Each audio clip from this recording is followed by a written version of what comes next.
జై భీమ్, జై జ్యోతిబా ఫూలే. వేదికను అలంకరించినటువంటి పెద్దలు నల్లి ధర్మారావు గారు, మురళీకృష్ణ గారు, బీఎస్పీ రాష్ట్ర అధ్యక్షులు పరంజ్యోతి గారు, బీఎస్పీ రాష్ట్ర ట్రెషరర్ కాకి ప్రసాద్ గారు, మరి సభకు విచ్చేసినటువంటి పెద్దలందరికీ నా పేరున అందరికీ నా యొక్క నమస్మాంజలి. ఈరోజు నేను మాట్లాడే ముందుగా నాకు చాలా ఆనందం కలిగిన అంశం ఏంటంటే, ఏ కులాలైతే అణగదొక్కబడుతున్నాయో రాజకీయంగా, ఆ కులాలకు సంబంధించిన వాళ్ళు వచ్చి మాట్లాడటం అనేది నాకు చాలా నచ్చింది. నాకు అది చాలా ఆనందంగా ఉంది. మరి వాయిస్ ఆఫ్ ఓటర్స్ సంస్థ పేరున మన నల్లి ధర్మారావు గారు మరి ఈ కార్యక్రమం చేపట్టడం, ఆయన నన్ను పిలవటం, నేను ఖచ్చితంగా వారికి నేను రుణపడి ఉంటాను. కారణం ఏంటంటే, నేను ఈ పార్టీలో చేరి దాదాపుగా ఇది 6వ నెల. చేరినప్పటి నుంచి శ్రీకాకుళం ఎప్పుడు రావాలా అని చూస్తూ ఉన్నాను. శ్రీకాకుళంలో నేను 27 సంవత్సరాల క్రితం పనిచేశా. దాదాపు ఒక జనరేషన్ అయిపోయింది. సో అప్పుడు నల్లగా ఉండే జుట్టు మధ్య తెల్లగా అయింది, తెల్ల జుట్టుకు మళ్ళీ నల్ల రంగు వేసి ఏదో అలా మెయింటైన్ చేస్తూ తీసుకొచ్చాం, ఏం జుట్టు నెరవనట్టుగా. కాకపోతే ఆ రోజున నేను శ్రీకాకుళం జిల్లా ఎస్పీగా వచ్చినప్పుడు ఇక్కడ శాంతి భద్రతల సమస్య తీవ్ర స్థాయిలో ఉంది, తీవ్ర సమస్య ఉంది. ఆ సమస్య గురించి మీకు మాకు అందరికీ తెలుసు.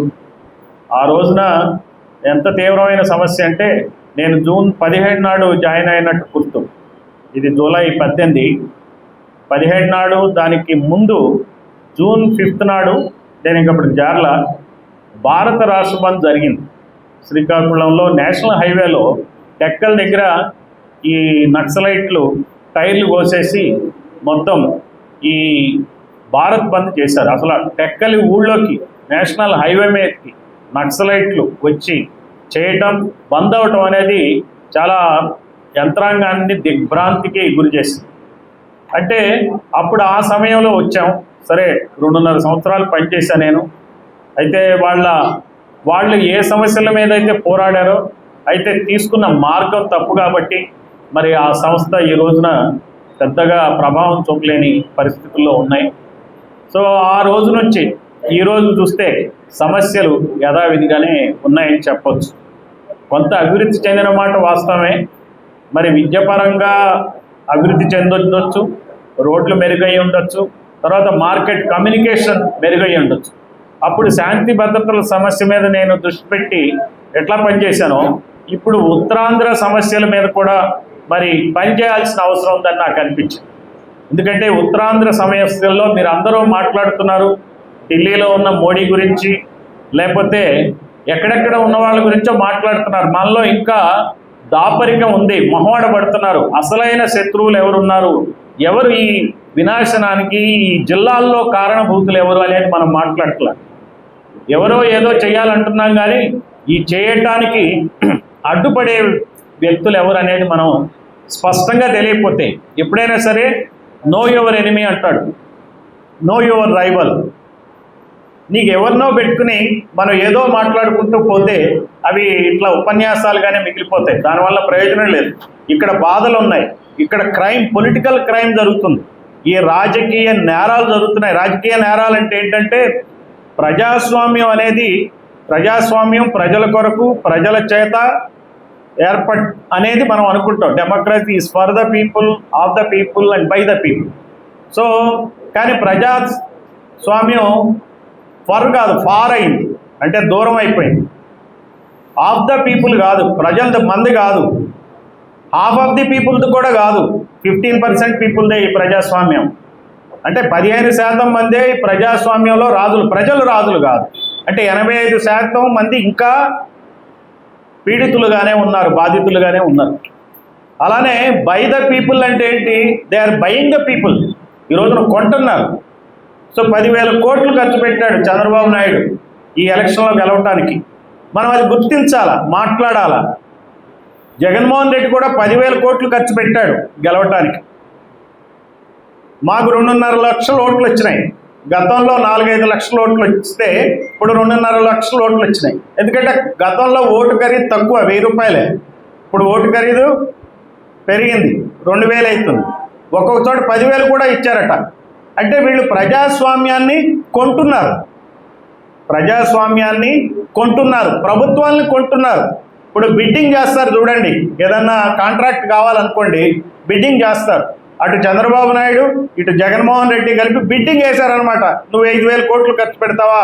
19 ఎలక్షన్లో 5,000 కోట్లు ఖర్చు పెట్టావు, నేను ఈసారి 5,000 కాదు 10,000 ఖర్చు పెడతాను, నువ్వెంత ఖర్చు పెడతావు? చంద్రబాబు నాయుడు ఖర్చు పెట్టడానికి వీలుగా ఏం చేశాడు, ఈ వ్యవస్థ తనకు సహకరించదని చెప్పి ఆయన ఢిల్లీ పోయి 3 రోజులు పడిగాపులు పడ్డాడు. అవునంటారు కాదంటారు? అమిత్ షా చుట్టూ తిరిగాడు, మోడీ దర్శనం కూడా దొరకల. ఎందుకు? తెలివి తక్కువాడా ఆయన? ఎదిరించలేడా?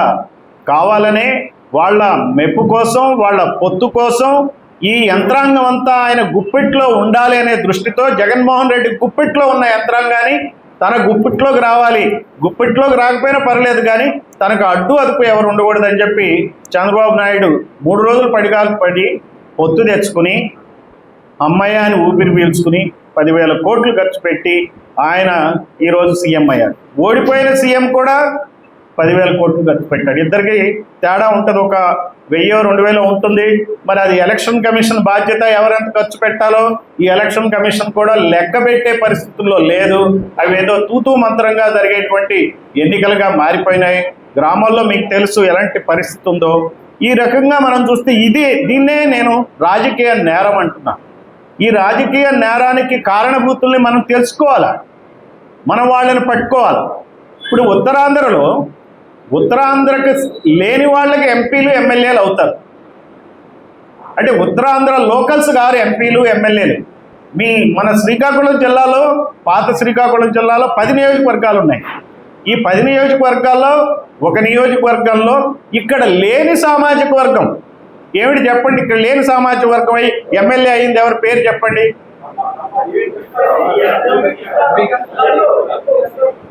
ఎంవి కృష్ణారావు గత చరిత్ర. ఇప్పటి ఎంవి కృష్ణారావు ఎవరు? హెచ్చర్ల ఎమ్మెల్యే పేరు ఈశ్వర్రావు అని గట్టిగా అరవండి. సొండి కులస్తులకి రిజర్వేషన్ దొరకలేకపోతే వెళ్ళి ఈశ్వర్రావుని ఇంటిని చుట్టుముట్టండి. సొండి కులస్తులు ఉన్నారా ఇచ్చర్ల నియోజకవర్గంలో? చెప్పండి. ఉంటే వెళ్ళి ఆయన ఇంటిని ముట్టడి చేయండి. ఇదే దీనికి ఆన్సర్. నీ కులం ఇక్కడ లేదు, నువ్వు ఇక్కడ ఎమ్మెల్యే ఎట్లా అయినావు? తెల్లారిపాటికి నువ్వు ఎమ్మెల్యే అభ్యర్థిగా నిన్ను ఎట్లా ప్రకటించారు? నువ్వు ఎట్లా అయినావు? నువ్వేం చేస్తావు? నువ్వు 20 కోట్లు ఖర్చు పెట్టి మా ఓట్లు కొనుక్కుని ఎమ్మెల్యే అయిపోయి నువ్వు భారతీయ జనతా పార్టీ 8 స్థానాలు గెలిచిందని గొప్పగా చెప్పుకోవటానికా మీరు ఇక్కడ ఉన్న మీ పార్టీలు? లేకపోతే 124 స్థానాలు గెలుచుకున్నాం మేము, చాలా గొప్పవాడు అని చెప్పుకోండి. ఎవరి కోసం ఈ గొప్ప? 10,000 కోట్లు పోసి చీఫ్ మినిస్టర్లు అయ్యి, లేకపోతే ఆయన తెచ్చుకున్న సీట్లన్నీ 11 సీట్లు తెచ్చుకున్నాడు. వైనాట్ 175 అన్న ఆయన 11, ఆయన కూడా 10,000 కోట్లు ఖర్చు పెట్టాడు. ఏను సిగ్గులేని రాజకీయాలు జరుగుతున్నాయి ఇక్కడ. ఇది విపరీతమైన రాజకీయ వ్యాపారం, రాజకీయ నేరం. అది రాష్ట్ర స్థాయిలో జరిగే అంశం అయితే జిల్లా స్థాయిలో ఏం జరుగుతుందో చూడాలి. మన బీసీ వర్గాలకు చెందినటువంటి నాయకులు ఇక్కడ ఉన్నారు. నేను ఇక్కడ పనిచేసినప్పుడు ఇక్కడ ధర్మాన ప్రసాదరావు గారు ఎమ్మెల్యే, అప్పుడు ఎర్రంనాయుడు గారు ఉండేది, ఆయన క్యాబినెట్ మినిస్టర్. ఆ సమయంలో మేము ప్రతిపక్ష పార్టీ ఎమ్మెల్యేకి కూడా రూలింగ్ పార్టీ ఎమ్మెల్యేకి ఎంత గౌరవం అంత గౌరవం ఇచ్చేవాడు. మా మీద ఎటువంటి రాజకీయ అదుపు ఉండేది కాదు. అంటే అప్పుడు రాజకీయంగా ఒక పద్ధతిగా రాజకీయాలు నడుస్తూ ఉన్నాయి. కాలక్రమేణా రాజకీయాలు గత 30 సంవత్సరాల్లో అసహ్యంగా తయారయ్యాయి. ఈ వ్యక్తుల మధ్య పోరాటాలుగా, కులాల మధ్య పోరాటాలుగా, రెడ్డి కమ్మ కులాల యొక్క ఆత్మగౌరవానికి సంబంధించిన యుద్ధంలాగా ఉంది గతంలో జరిగిన ఎలక్షన్. ఇప్పటి ఎలక్షన్ ప్రజల కోసం జరిగిన ఎలక్షన్ కాదండి. రెడ్ల ఆత్మగౌరవానికి, కమ్మవారి ఆత్మగౌరవానికి జరిగిన యుద్ధంలా ఉంది. అందుకే వాళ్లే పాపం ఎండల్లో తిరిగారు, వాళ్లే కష్టపడ్డారు, జనాలకి డబ్బులు ఇచ్చి వాళ్లే మోసుకొచ్చుకున్నారు, వాళ్లే బిర్యానీలు ఇచ్చారు, క్వార్టర్లు ఇచ్చారు, మీటింగ్లు పెట్టారు, వాళ్ళ ఛానల్స్లోనే వాళ్ళు ప్రచారం చేసుకున్నారు. మనం కూడా మనల్ని ఏం చేశారంటే వాళ్ళ రందిలోకి మనల్ని లాగారు. మనం అంటే తెల్లారు లేస్తే జగన్ గెలుస్తాడా బాబు గెలుస్తాడా, జగన్ గెలుస్తాడా బాబు గెలుస్తాడు, ఇదే మనకి చర్చ. అంటే మన సమస్యలు లేవు మనకి ఈ చర్చల్లో. వాళ్ళ గెలుపు మన ఓటమి, అది మనం గుర్తుపెట్టుకోవట్లా. వాళ్ళు గెలుస్తారా అంటే మన పైన అయిపోయినట్టే. మూడో పార్టీ ఏదన్నా ఉందా, అది గెలవాలా. మన యొక్క ఆశల్ని ప్రతిబింబించే పార్టీలు ఏమున్నాయి, వీళ్ళనా మనం గద్దెను ఎక్కించాలి అనే ఆలోచన మనలో ఉందా? అందుకనే ఈ వాయిస్ ఆఫ్ ది ఓటర్ ఏమై ఉండాలా? వాయిస్ ఆఫ్ ది ఓటర్ జగనా లేకపోతే బాబా? ఇప్పుడు కూడా ఏం చేస్తున్నారు, జగన్ గెలవాల్సిందే, ఈవీఎం లేదో లోపం జరిగింది. ఈ పిచ్చి చర్చలు మనకెందుకండి? ఆయన ఏమైతే మనకేం కావాలా? మన బతుకులు ఏమవుతున్నాయి? ఒక ఎరుకల వాని బతుకు ఏమవుతుంది, ఒక సొండివాని బతుకు ఏమవుతుంది, ఓ ముస్లిం బ్రతుకు ఏమవుతుంది? ఈ రోజు చూడండి ముస్లింల పరిస్థితి ఎంత భయంకరంగా ఉందో. ముస్లింలకి రాజకీయ పార్టీ ఏమన్నా ఉందండి? వాళ్ళు ఏమన్నా నమ్మే పార్టీ ఉందా ఈ రోజున ముస్లింలకి? అమాయకంగా మిగిలిన వర్గాలు వైసీపీనో లేకపోతే టీడీపీనో లేకపోతే బీజేపీనో నమ్మటానికి ప్రయత్నిస్తున్నారు, జనసేనను. ముస్లింలు ఏ పార్టీని నమ్మాలండి ఈ రోజు? నాకు అర్థం కావట్లేదు. వాళ్ళు అసలు అత్యంత రాజకీయమైనటువంటి దయనీయమైన పరిస్థితుల్లో ఉన్నది ఈ రోజున ముస్లిం సోదరులు అందరూ ఆంధ్రప్రదేశ్లో. అసలు ఎవరిని నమ్మాలా? వైసీపీని నమ్మాలా? వైసీపీ నమ్మితే ఆయన డైరెక్టో ఇండైరెక్ట్గానో మోడీతోనే కూర్చుండే. మరి బాబుని నమ్మితే ఆయన అలయన్స్లోనే ఉన్నాడు. ఎవరిని నమ్మాలా? కాంగ్రెస్ ఏం చేస్తుందో కాంగ్రెస్ తెలియదు. కాంగ్రెస్ ఏ రకంగా బాబ్రీ మసీద్ విధ్వంసానికి కారణమైందో అందరికీ తెలిసిందే. ఎవరిని నమ్మాలా? ముస్లింలు ఏమైపోవాలా? అందుకనే బాబాసాహెబ్ అంబేద్కర్ ముస్లింల గురించి కూడా ఆయన మాట్లాడతాడు. ఈ విషయంలో ఇది మనం చాలా జాగ్రత్తగా వినాలి. ఆయన ఎప్పుడు కూడా బాధిత వర్గాల గురించి మాట్లాడాడు. బాధిత వర్గాల్లో హిందూ ముస్లింలో మైనారిటీలు ఉన్నప్పుడు మైనారిటీలకి ఖచ్చితంగా ఇక్కడ ఎవరైతే ఉన్నారో మైనారిటీలు అందరికీ అభద్రతా భావన ఉంది. నిజమా కాదా నాకు చెప్పండి. ఈ అభద్రతా భావన ముస్లింలకు కూడా ఉంటుంది, అది మనం మర్చిపోకూడదు. ఆ అభద్రతా భావన పోవాలంటే జిన్నాతో చెప్పాడు. జిన్నాతో ఏమన్నా అంటే, అంబేద్కర్ నువ్వు అట్లా ప్రత్యేక దేశం తీసుకుని వెళ్ళిపోయి మెజారిటీ స్థానాలన్నీ కూడా నువ్వు ఆ మెజారిటీ ముస్లింలు ఉన్న ప్రాంతాలని ప్రత్యేక దేశం కింద తయారు చేసుకుని వెళ్ళిపోతే భారతదేశంలో మిగిలిన ప్రాంతాల్లో ఉన్న తక్కువ సంఖ్యలో ఉన్న ముస్లింల యొక్క భద్రతని ఎలా కాపాడతావు అంటే, పాకిస్తాన్లో ఉన్న ముస్లింల భద్రత నీకు కావాల్సింది, భారతదేశంలో ఉన్నటువంటి ముస్లింలు ఊరికి ఒక కుటుంబం, జిల్లాకి ఒక 1000 మంది 1,00,000 మంది ఉన్న వాళ్ళ యొక్క రక్షణ ఏమిటి? దాన్ని నువ్వు గనక ఇక్కడికే ఉన్నట్టయితే భారతదేశంలోనే ఉంచితే ముస్లింల యొక్క బలం ఈ రోజున ఎంఐఎం ఉంది హైదరాబాద్లో. ఎంఐఎం ఉంది కాబట్టి ముస్లింలకు అక్కడ ఒక భరోసా ఉంది. ఆ భరోసా లాంటి ఆ పార్టీ అట్లా ఉండాలనే దృష్టితో ఆయన అంబేద్కర్ ఆయనతో విభేదించాడు. జిన్నాని విభేదించింది ఎందుకంటే ముస్లింల శ్రేయస్సు కోసం అందరితో ఉండాలి. దళితులు ముస్లింలు కలిపి ఈ రాష్ట్రం ఈ దేశంలో ఉన్నటువంటి ఏదైతే అభద్రతా భావన ఉందో దాన్ని తొలగించడానికి మనం కృషి చేద్దామని చెప్పాడు ఆయన. అంబేద్కర్ కూడా అహింసావాదే కాబట్టి అహింసా మార్గంలోనే ప్రతి దాన్ని ఆయన ఆలోచించాడు. కాన్స్టిట్యూషన్ పరంగా ప్రతి దానికి ఒక సొల్యూషన్ ఇవ్వడానికి ఆయన ప్రయత్నించాడు. ఇట్లా మనం అంబేద్కర్ ప్రతి వ్యక్తి గురించి, ఈవెన్ బీసీల గురించి కూడా ఆలోచించాడు అంబేద్కర్. 1931 రౌండ్ టేబుల్ కాన్ఫరెన్స్లో బీసీలకు కూడా రిజర్వేషన్ ఉండాలని చెప్పి వాదించిన మహనీయుడు అంబేద్కర్. అది మనకు తెలియదు, చరిత్ర ఎవరికి చెప్పరు. మనం యాక్చువల్గా ఇట్లాంటి క్లాసెస్ నల్లి ధర్మారావు గారి ఆధ్వర్యంలో గనక మా రిసోర్స్ పర్సన్స్ ఉన్నారు, చాలామంది గొప్ప వాళ్ళు ఉన్నారు ఈ ఉత్తరాంధ్రలోనే. వాళ్ళ ద్వారా అసలు గత చరిత్ర ఏమిటి అని బట్ ఎవ్రీ వీక్ ఒక 1 hour 2 hours సెషన్ కనుక పెట్టుకున్నట్టయితే అసలు అంబేద్కర్ ఆలోచన విధానం మనకి ఈ రాజకీయ నేరస్తుల ఆటలు కట్టడానికి పనికొస్తుందని నేను చెప్తున్నాను. నాట కట్టించాలంటే మనకు కావాల్సింది, ఇప్పుడు ఇందాకే మన మోహన్ రావు గారు చెప్పారు, ఏది అర్థం కాని చట్టాలు వచ్చాయనే. ఇంతకుముందు ఇండియన్ పీనల్ కోడ్ అని సిఆర్పిసి అని ఈజీగా మనం అనుకుంటా ఉన్నాం. సరే ఇప్పుడు పేర్లు మారిపోయినాయి. సో ఈ పేర్లు మారిపోయినా వాటిని వాడే నేరస్తులను పట్టుకోవాలి, తప్పదు. చట్టాలు పోలీసులు వాటిని వాడే నేరస్తులను పట్టుకోవాలి, అరెస్ట్ చేయాలి. అయితే రాజకీయ నేరస్తుల్ని కనుక మనం పట్టుకోదలిస్తే మనం చదవాల్సింది ఏంటంటే Ambedkar code, Kanshi Ram code, Jyotiba Phule code చదవాలి. ఈ 3 కోడ్స్ చదివితే మనకు అర్థమవుతుంది ఈ రాజకీయ నేరస్తుల ఆటలు ఎలా కట్టించాలో. ఈ రాజకీయ నేరస్తులు ఉత్తరాంధ్రలో మీరు చూసుకున్నట్టయితే మరి మన శ్రీకాకుళం జిల్లాకే వద్దాం. ఎందుకంటే మన లోకల్గా ఉన్నటువంటి ధర్మాన ప్రసాదరావు, లేకపోతే అచ్చెన్నాయుడు, లేకపోతే ఇంకా తమ్మినేని సీతారాం, వీళ్ళ గురించి మాట్లాడకపోతే ఏ రకంగా కరెక్ట్ అయితే చెప్పండి. మీరు ఎవరెవరు మాట్లాడట్లా, ఎందుకు మాట్లాడాలా? మీరు కనిపించే వాళ్ళని వీళ్ళని నిలదీయాలా? నిలదీస్తేనే, వాళ్ళ పేర్లు ఉచ్చరిస్తేనే అప్పుడు మీకు సొల్యూషన్స్ వస్తాయి. వాళ్ళతో మనం వెళ్ళి మర్యాదగా ఫోటోలు దిగి ఏదో ఒక గార్లాండ్ వేసేసి ఆయన ఏదో సన్మానం చేసేస్తే ఏమొస్తుంది ఆ కుల సంఘానికి? నాకు చెప్పండి. మీరు కుల సంఘాలన్నీ కూడా ఆలోచించాల్సింది కొండ్రు మురళికి వెళ్ళి దండేయటమో లేకపోతే ఈయనకి దండేయటమో కాదు. మీరు రాజకీయ కార్యాచరణ రూపొందించుకుని రాజకీయ కార్యాచరణతోనే ముందుకు పోవాలా. అందుకనే మనం ఇక్కడ ఉన్నటువంటి ఎవరైతే రెడ్డి కమ్మ కులాల యొక్క రాజకీయ అత్యాచారాల నుంచి బాధితులు ఎవరైతే ఉన్నారో, ఈవెన్ కొప్పుల వెలమలు కూడా బాధితులే నా లెక్కలో రాష్ట్ర స్థాయిలో. ఇక్కడ పెద్దగా మంత్రులుగా ఉండొచ్చు కానీ రాష్ట్ర ప్రభుత్వంలో అంత సీనే ఉండదు.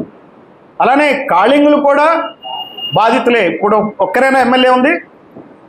ఒక్కరే కదా, ఇద్దరున్నారా?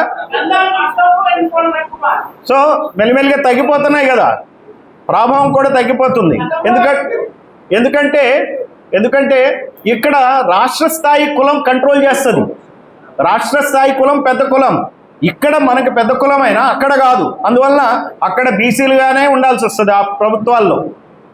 అలానే తూర్పు కాపులు పరిస్థితి అంతే. బొత్స సత్యనారాయణ గారి పరిస్థితి కూడా అంతే. ఆయన విజయసాయిరెడ్డికి ఒత్తాసు పలకపోతే బొత్స సత్యనారాయణ గారు పనిచేయగలడా? నాకు చెప్పండి. చేయలేరు కదా. ధర్మాన ప్రసాదరావు ఆయనే కదా ఒక మీటింగ్ నేను చూసా యూట్యూబ్లో, ఒక వీడియో వచ్చింది. ఆయన ఏమన్నారు, ఇక ఎవరా వెంకటరెడ్డి అన్నాడు. కరెక్టేనా? ఎమ రైట్? ఎవరో రెడ్డి గారు ఒక ఆయన తిరుగుతున్నాడు, ఆయన ఇక్కడ శాసిస్తున్నాడు, అది కరెక్ట్ కాదు అన్నారు. కరెక్టా కాదా? మీరు ఏం మాట్లాడేంటి మీరు? భయం. అది కూడా కరెక్ట్ అంటే కూడా ఒప్పుకోరా మీరు? అరే ఏంటండి ఇవి? నిజాలా కాదా? అబద్ధాలా? తర్వాత మా మిత్రుడు ఒక ఆయన చెప్పాడు టెక్కల్ నుంచి, అక్కడ ఇద్దరు అచ్చెన్నాయుడు అండ్ దువ్వాడ సీను అంతేనా, ఇద్దరేనా పోటీ పడింది? కరెక్టా కాదా? కొంచెం చెప్పండి మీరు, నేను తప్పు చెప్పొచ్చు కదా. అయితే దువ్వాడ సీను మాత్రం నామినల్ క్యాండిడేటే, కానీ డబ్బులు పంచడానికి వచ్చింది ఎవరు చెప్పండి? ఎవరైనా చెప్తారా పేరు? ఎవరు? ఏ రెడ్డి? రాయల వెంకటరెడ్డి అని విన్నా. కరెక్టా కాదా?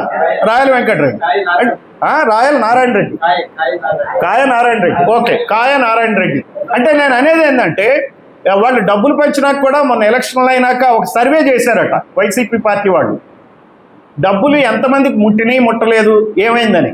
అంటే కౌంటింగ్ జరగకముందు ఆ కౌంటింగ్ కూడా చేసుకున్నారట. అంటే చూడండి ఈ రాజకీయ నేరంలో అసలు ఏ రకమైనటువంటి ఎత్తుగడలు ఉన్నాయో. సర్వేలు చేస్తారు, సోషల్ మీడియాలో పుంఖానుపుంఖాలుగా గందరగోళంగా బూత్ పదజాలంతో మాట్లాడతారు, ఒక మనిషిని అతని వ్యక్తిత్వ హసనం చేస్తారు. అసలు ఏమంటే అసలు మనం చెప్పడానికి లేదు. పేపర్లో స్పేస్ ఇవ్వరు, ఇది ఎవరు రాయరు, నేను చెప్పింది ఎవరు రాయరు, రాయటం ఇబ్బంది వాళ్ళకి. కాకపోతే చెప్పటం మనకు అవసరం. రాయకపోయినా నిజం ఎక్కడికి పోదు. నిజమే కాబట్టి మీరు అందరూ ఒప్పుకున్నారు. అవునంటారు కాదంటారు. అందువలన ఇక్కడ ఉన్నటువంటి కొప్పుల వెలమ నాయకులు కానీ కళింగ నాయకులు కానీ వాళ్ళతో పాటు కలిసి మీరు చేయాల్సిన పని ఏంటి? ఈ ధర్మాన ప్రసాదరావులు కానీ అచ్చెన్నాయుడు కానీ బొత్స సత్యనారాయణ కానీ వీళ్ళు చేయాల్సిన పనులు ఏంటంటే, బయట నాయకులు స్థానికేతరులు ఇక్కడ ఎమ్మెల్యేలు కాకుండా చూసుకోవాల్సిన బాధ్యత ఉంది. ఇక్కడ ఈశ్వరరావు ఇక్కడ ఎమ్మెల్యేగా ఉండటం న్యాయం కాదు. ఇక్కడ స్థానికుడే ఎమ్మెల్యే ఉండాలి. అంటే ఇచ్చాపురంలో పనికొచ్చేవాళ్ళు లేరా? గంటా శ్రీనివాసరావు భీమిలి ఎమ్మెల్యే ఏ బేస్ మీద అవుతాడండి? నాకు అర్థం కాదు అతను. అంటే అక్కడ టికెట్ ఇస్తే ఈయన పోటీ చేస్తే జగన్ది మొత్తం మసకబారింది కాబట్టి ప్రతిష్ట ఎట్టగొట్ట గెలవచ్చు, డబ్బులు పంచటం అన్నే కదా ఎమ్మెల్యే. అంతేనా? దీనికి ఏమైనా ఇంకా వేరేది ఏదైనా ఉందంటారా? ఏం వేరే లేదు. అంతకుముందు ఎవరు? అవంతి శ్రీనివాసరావు. అరే తా అంటే తూరాదు, ఎడ్యుకేషన్ ఇన్స్టిట్యూషన్స్ అధినేత అతను. ఓ గంట అంటాడు ఆయన. సో ఇట్లాంటి పరిస్థితుల్లో మీరు చూడండి, ఆయన ఎమ్మెల్యే. తర్వాత ఎంవిఎస్ మూర్తి, సరే ఆయన లేడు, Manavadu MLA Bharat, correct. MP. అట్లనే ఈ అనకాపల్లి ఎంపీగా ఎవరు వచ్చారు? సీఎం రమేష్. ఎక్కడ ఆయన? కడప. ఏ కులం? వెలమ, ఓసీ వెలమ కదా. నేను ఒకటే అడుగుతున్నా, ఉత్తరాంధ్ర ప్రాంతానికి చెందినటువంటి ఏ వ్యక్తికైనా, బొత్స కాదు, ధర్మాన కాదు, అచ్చెన్నాయుడు కాదు, ఎవరైనా కానీ కడప ఎంపీ టికెట్ ఇస్తారా? టీడీపీ తరఫున, కాంగ్రెస్ తరఫున, వైసీపీ తరఫున ఇస్తారా? ఇస్తే గెలుస్తారా? చెప్పండి మీరు. మరి వాళ్ళు ఇక్కడెట్లా ఎంపీలు అవుతున్నారు? అంటే ఇక్కడ మనం ఇక్కడ నాయకులు వాళ్ళని అలౌ చేసి వాళ్ళకి దాసోహం చేసుకుని ప్రభుత్వం వస్తే చాలురా, రాష్ట్రంలో చంద్రబాబు ప్రభుత్వం జగన్ ప్రభుత్వం వస్తే చాలు, మన హవా నడుస్తుందనేటువంటి ఒక వాల్యూలెస్ పాలిటిక్స్ నడుపుతుంది. అందువలనే ఇక్కడ ఉన్నటువంటి ప్రజల యొక్క సమస్యలు ఏమీ పరిష్కారం కావట్లే. సొంటి కులస్తులకు ఓబీసీ రాలేదంటే అన్యాయం. అడిగేవాళ్ళు లేరు, చెప్పేవాళ్ళు లేరు. నాగవంశం అనే కులం ముందని తెలియని పరిస్థితుల్లో తయారైందంటే ఏంటి? అంబేద్కర్ కూడా నాకు తెలిసినంత వరకు, నేను కూడా ప్రతి వాళ్ళు అంబేద్కర్ని కోట్ చేస్తుంటాం. సరే, నేను అందుకనే నాకు తెలిసినంత వరకు ఆయన అనేది ఏంటంటే, ఎవరికైతే రాజకీయ అధికారం ఉండదో ఆ వ్యక్తి కానీ ఆ కులం కానీ అవి సమసిపోతాయి, అంతరించిపోతాయి అని చెప్పి ఒక మాట చెప్తారు. ఏమండి, కరెక్టేనా? సో అందువల్లనే అధికారం లేకుండా ఉంటే మీ మాట వినేది ఎవరూ లేరు. అందుకనే మన ఓట్లని మనకే వేసుకునే పద్ధతిలో ఆలోచించాలి. కుల సంఘాలు ముఖ్యంగా చాలా సీరియస్గా ఈ రోజున ఆలోచించుకోవాల్సిన అవసరం ఉంది. ఈ కుల సంఘాలు ఈ నాయకులు నిలదీయాలి. ఉన్నప్పుడు మీ సమస్యలకి Atchannaidu is number 1, Rammohan Naidu number 1, తర్వాత ఇక్కడ ఉన్నటువంటి హెచ్చర్ల ఎమ్మెల్యే నంబర్ 1, ముగ్గురిని కలిపి ముట్టడించండి. వాళ్ళని మీ సమస్యల మీద రోజు ఎక్కడికి పోయినా 10 మంది వెళ్ళండి, నినాదాలు చేయండి, రండి, దాని వీడియో తీసుకోండి. నేను చెప్పాల్సింది చెప్తున్నా, దాన్ని నేను ప్రజలకు తెలియజేయడానికి నేను ప్రయత్నిస్తున్నా. అయితే ఇది అందరూ చేయాల్సిన పనే. సోషల్ మీడియాను వాడుకోండి. మెయిన్ మీడియా మనకు దారిలోకి రాకపోతే సోషల్ మీడియా మీ దారిలోకి వస్తే, సోషల్ మీడియా వచ్చినాక మెయిన్ మీడియా కూడా మీ దారిలోకి వస్తుంది. ఏమై రైట్ ఆర్ రాంగ్? సో ప్రజల్లో మనం ఉండాలి, ప్రజల సమస్యలు తీసుకోవాలి. రాజకీయ కార్యాచరణ దీనికి చాలా అవసరం. రాజకీయంగా ఆలోచించండి. ఏ పార్టీ మీ యొక్క సెంటిమెంట్స్ని, మీ ఎమోషన్స్ని, మీకున్నటువంటి అన్యాయాల్ని ఎదిరించి మీకోసం ఏ పార్టీ పనిచేస్తుందో చూడండి. నా బొట్టువాడు అదే పనిచేశాడు. నేను ఒకటే ఆలోచించా, రిటైర్ అయినాక ఒక ప్రైవేట్ సంస్థలో జాబ్ చేశాను, అది చూశాను నేను. సో జీతం వచ్చినా నాకేం పెద్ద సంతృప్తి కలగల. నేనేం చేస్తున్నానో ఏంటో నాకు అర్థం కాల. ఒక 10 సంవత్సరాల క్రితం దాదాపుగా నేను ఒక డాక్యుమెంట్ చదివాను, బై యాక్సిడెంట్. అది రాత్రిపూట నిద్రపట్టకపోతే ఏందిరా అని చెప్పి. ఎందుకంటే రోజు మీరు ఏవైతే సమస్యలు ఏకరువు పెడుతున్నారో, నేను ఒక అధికారిగా ఉన్నప్పటికీ కూడా నాకు ఈ సమస్యలు కాకపోయినా ఇలాంటి సమస్యలు చాలా చాలా తెలిసి ఏమీ చేయలేని నిస్సహాయ పరిస్థితుల్లో ఉన్నాం కదా అనేటువంటి బాధ నాకు ఎప్పుడు ఉండేది. ఆ బాధను దృష్టిలో పెట్టుకుని నేను వివిధ పుస్తకాలు చదువుతుండేవాడిని. ఎక్కడ సొల్యూషన్ దొరుకుతుంది, ఏం దొరుకుతుంది, దీనికి పరిష్కార మార్గం ఏంటి, మనకు అర్థం కావట్లా. చంద్రబాబు నాయుడు ఏంటి, లేకపోతే వైఎస్ఆర్ ఏంటి, జగన్మోహన్ రెడ్డి ఏంటి, రోషయ్య సీఎం ఏంటి, కిరణ్ కుమార్ రెడ్డి ఏంటి, వీళ్ళు ఏం చేస్తున్నారు, కేసీఆర్ ఏంటి, ప్రత్యేకవాదం ఏంటి, అసలు రాష్ట్రాలు విడగొడితే ఎలా బాగుపడతాయి, నాకు అర్థం కాల.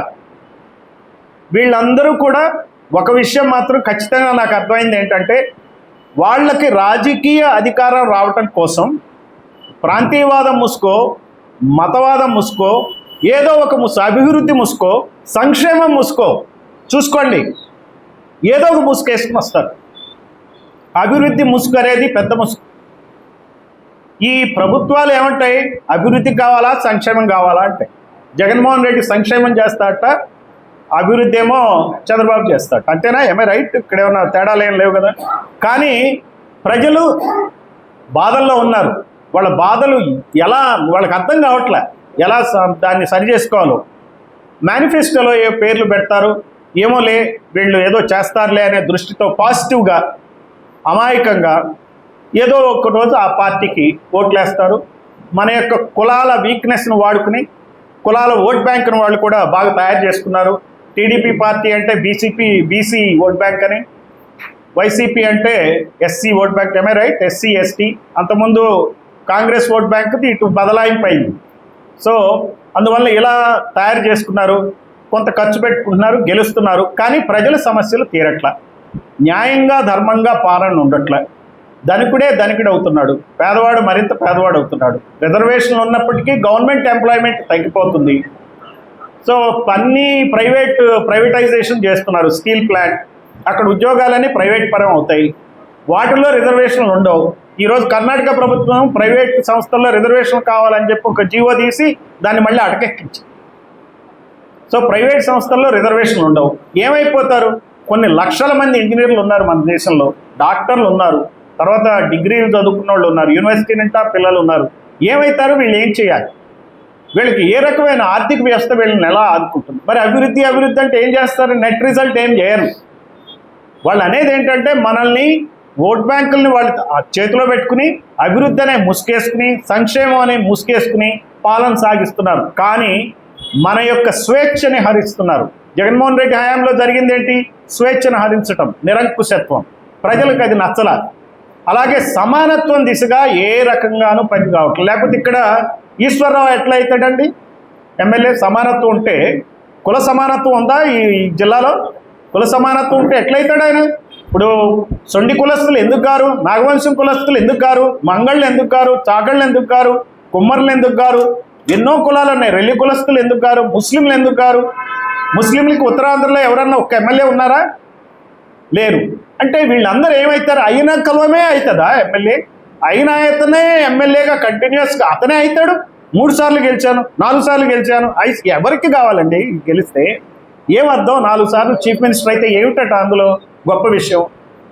ఓట్లు కొనుక్కుని మభ్యపెట్టి సీఎం అయితే ఏమిటుంది అందులో గొప్ప? నీకు ఏ రకమైనటువంటి గొప్పదనాన్ని నువ్వు అనుభవిస్తావు? నేను ఓడిపోయా, పాదయాత్ర చేశా, గెలిచా, 2.5 లక్షల కోట్లు పంచా, అయ్యో ఓడిపోయాను, ఎందుకు ఓడిపోయాను అర్థం కావట్లేదు. తల జుట్టు పట్టుకుంటున్నారు. సమానత్వం లేకనే మీరు ఓట్లని ఈ సొండి కులస్తుల్ని, రెల్లి కులస్తులు, ఇంకా ఎస్టీ, ఎరుకల, యానాది, ముస్లిమ్స్ అందరినీ మీరు ఆదుకోండి. ఆదుకోవటం అంటే మళ్ళీ అది కూడా మనం ఆ పదం వాడటం కూడా కరెక్ట్ కాదు. వాళ్ళ యొక్క సంక్షేమాన్ని చూడండి, అంతేగాని మీ సంక్షేమం కాదు, మీ అభివృద్ధి కాదు. టీడీపీ అంటే టీడీపీ అభివృద్ధి, సంక్షేమం అంటే వైసీపీ సంక్షేమం కాదు. ప్రజలకు సమానత్వం ఇస్తే అభివృద్ధి ఫలాలు వాటంతట అవే అందుతాయి. వాళ్ళ ఎమ్మెల్యేలు ఉంటే, వాళ్ళ ఎంపీపీలు ఉంటే, వాళ్ళ సర్పంచులు ఉంటే ఆ ప్రాంతంలో ఆ దిశగా వాళ్ళు అభివృద్ధి చెందుతారు. వాళ్ళకి సెల్ఫ్ ఎస్టీమ్, ఆత్మగౌరవం పెరుగుతుంది. ఇందాక నేను చెప్పినట్టుగా కమ్మ కులం ఆత్మగౌరవం, రెడ్డి కులం ఆత్మగౌరవం కాదు, మనకు ఆత్మగౌరవం లేని పరిస్థితులు ఏర్పడినాయి. మన ఆత్మగౌరవాన్ని రక్షించుకోవాలంటే రాజకీయ కార్యాచరణే శరణ్యం, వేరేది ఏమీ లేదు. మనం అలా ఆలోచించాలా. ఏ రాజకీయ పార్టీ ఏది మనకి హెల్ప్ చేస్తాను, నేను ఆ దృష్టితో ఆలోచించాను. ఈ సమస్యలన్నిటికీ నాకు ఒకటే caste, annihilation of caste document నేను చదివినాక అది ఎప్పుడు నా సెల్ ఫోన్లోనే ఉంటుంది. దాన్ని ఎప్పుడు ఎక్కడ కూర్చున్నా కానీ ఖాళీ దొరికితే నేను ఆ డాక్యుమెంట్ చదవడానికి మళ్ళీ అర్థం చేసుకోవడానికి నేను ప్రయత్నిస్తాను. ఎంత ముందు చూపుతో ఆయన ఒక థీసిస్ రాసిందనమాట. గొప్ప డాక్టరేట్. ప్రపంచంలోనే అటువంటి గొప్ప డాక్యుమెంట్ ఉండదు. బైబిలు, ఖురాను, భగవద్గీత ఎలా గొప్ప గ్రంథాలుగా భావిస్తున్నామో ఎన్హిలేషన్ ఆఫ్ క్యాస్ట్ అనేది కూడా అంత గొప్ప గ్రంథం. మన సమస్యలన్నిటికీ జవాబు చెప్పేది ఆ డాక్యుమెంటే. ఆ డాక్యుమెంట్ కన్నా ఇంతవరకు ఎవరైనా చదవకపోయినా చదవటానికి ప్రయత్నించండి. ఈ వయసులో ఉన్నవాళ్ళు ఏదైనా సరే, కొంతమంది రాయగలిగిన వాళ్ళు దాన్ని చదివి దాని మీద వివిధ రకాలైనటువంటి పాటలో, లేకపోతే గేయాలో, లేకపోతే ఏదో ఒకటి ఒక్క డాక్యుమెంట్ని పాపులరైజ్ చేసి గ్రామాన ఎన్హిలేషన్ ఆఫ్ క్యాస్ట్ డాక్యుమెంట్ యొక్క ముఖ్య ఉద్దేశాలు కనుక ప్రజలందరికీ తెలియజేయండి. అంబేద్కర్ అందరివాడు, అంబేద్కర్ కొందరివాడు కాదు. కొందరివాడని కొందరు అనుకుంటున్నారు, అది తప్పే. ఆ కొందరివాడని అందరూ అనుకుంటున్నారు, అది తప్పే. 2 తప్పులే జరుగుతున్నాయి. అందువలన నేను ఆ సిద్ధాంతంతో ఉన్న పార్టీ ఏదైతే బహుజన్ సమాజ్ పార్టీ ఉందో ఆ పార్టీలో చేరాను. ఆ సిద్ధాంతం మీద కాంశీరామ్ ఆయన ఒక కార్యాచరణ రూపొందించాడు. మాయావతి గారు 4 సార్లు చీఫ్ మినిస్టర్గా అయ్యారు. ఇప్పుడు మనం ఏ కులాలు అయితే ఇక్కడ రాజకీయ అస్తిత్వం లేని కులాలు ఉన్నాయో ఆ కులాల లాంటి కులాల అందరూ కూడా ఎమ్మెల్యేలు అయ్యారు, మినిస్టర్లు అయ్యారు. ఆ లిటరేచర్ కూడా మనం ప్రజల్లో పంచాల్సిన అవసరం ఉంది. అంటే ఒక మోడల్ చూపించి ఆల్రెడీ ఈ ఎక్స్పెరిమెంట్ జరిగిపోయింది. ఉత్తరప్రదేశ్ అనే మహారాష్ట్రంలో దీన్ని చేశారు, చూపించారు. ఆమె మాయావతి గారు ఈ చౌకబారు రాజకీయ నాయకుల్లాగా కాదు. ఆమె రోజు ఓపెన్ టాప్ జీప్ వెహికల్స్ వేసుకుని, ఒక బస్సు వేసుకుని జనాలకు వెళ్ళి వాళ్ళ ఛానల్స్ ద్వారా ఊదరగొట్టే నాయకురాలు కాదు ఆమె. ఆమె నాయకత్వ లక్షణాలు మనకి మనం తెలుసుకోవాల్సిన లక్షణం. ఇప్పుడు అంబేద్కర్ గురించి ఎవరు ప్రచారం చేయట్లే ఈ రోజున, కానీ అంబేద్కర్ అందరికీ తెలిసాడు. ఈ 30 సంవత్సరాల క్రితం కన్నా ఇప్పుడు అంబేద్కర్ వాదం బాగా ప్రాచుర్యం పొందింది. ఎందుకంటే దానిలో పసుంది, దానిలో ఒక పట్టుంది, దానిలో ఒక అర్థం ఉంది.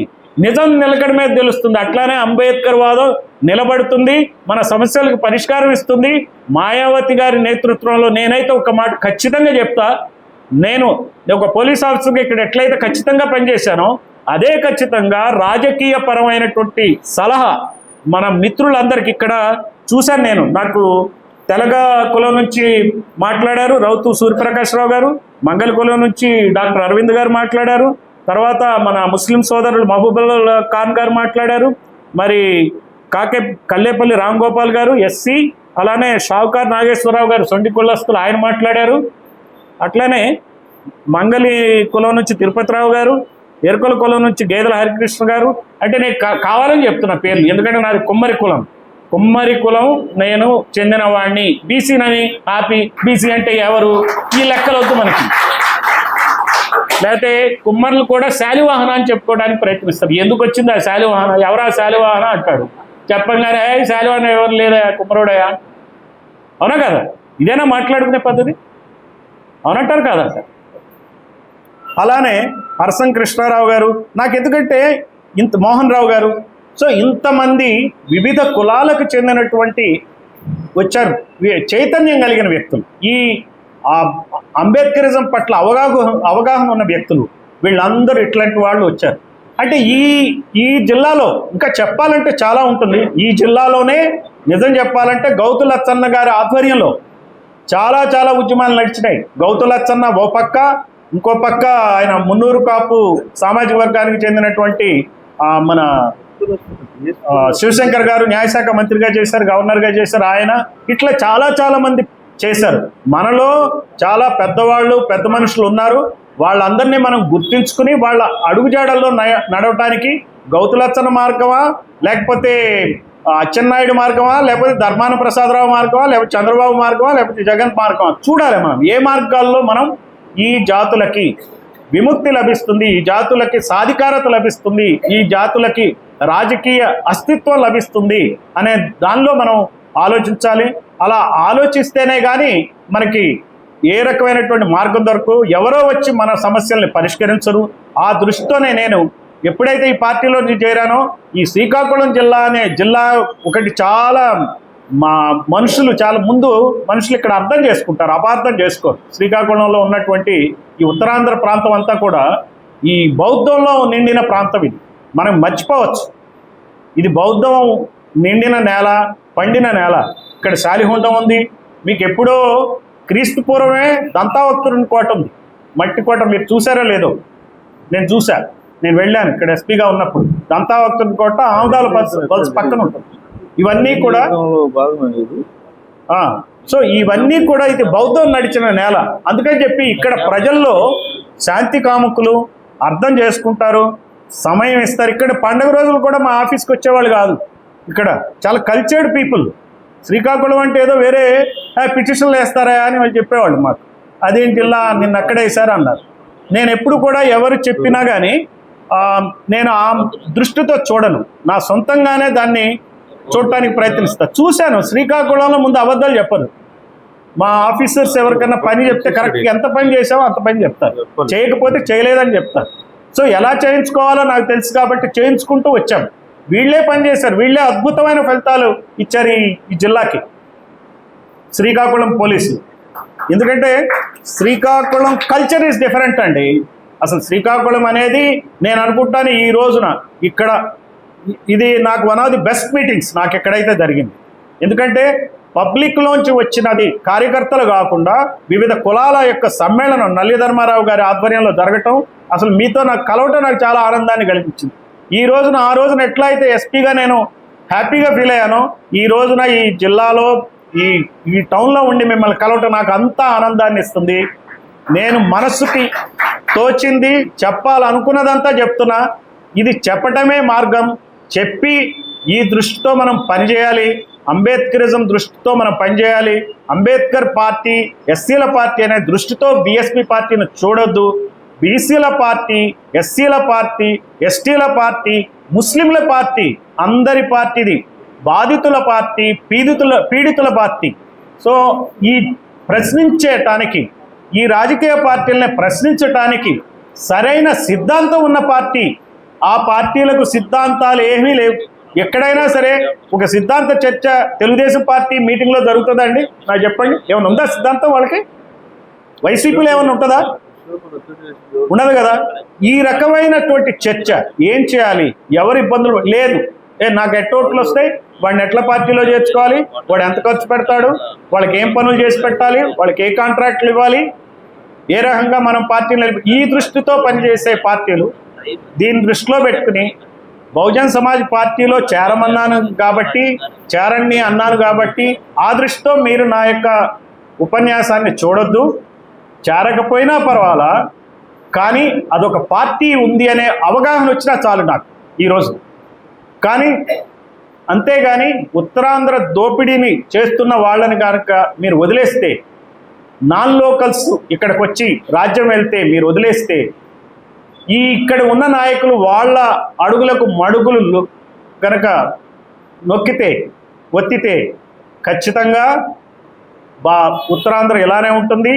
సొండి కులస్తులకు ఓబీసీ రాదు, బీసీ కులగణన జరగదు, బీసీలకి ఎంతైతే పర్సంటేజ్ రిజర్వేషన్స్ ఇవ్వాలో ఇవ్వరు.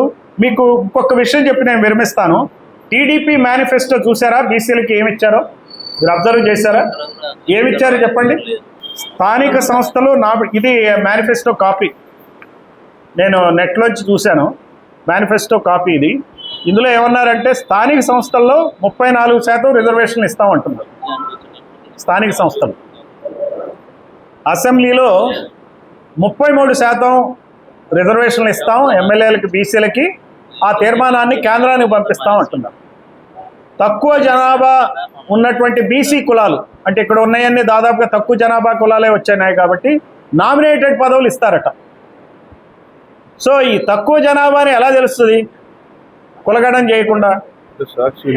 33% మీరు రిజర్వేషన్లు ఇస్తామంటే, ఇప్పుడు మోహన్ రావు గారు ఉన్నారు, ఆయనే చెప్తారు, లాయర్ ఆయన.